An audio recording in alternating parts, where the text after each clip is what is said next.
我们现在来看这台 Canon 7 model 这台有这个原厂的这个相机皮套相机身相机是很完整的原厂相机皮套就是它这个型号了那这台的话，它这个快门还正常可动它这个还可以这么做那前后可以看一下它的这个镜头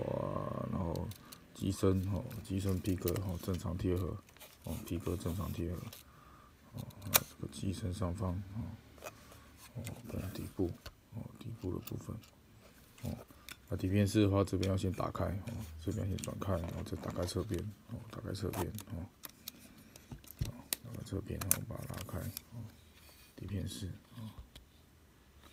底片式。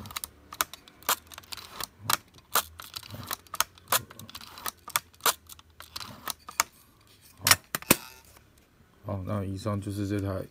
这个 Canon 7 model 的这个视频好，谢谢。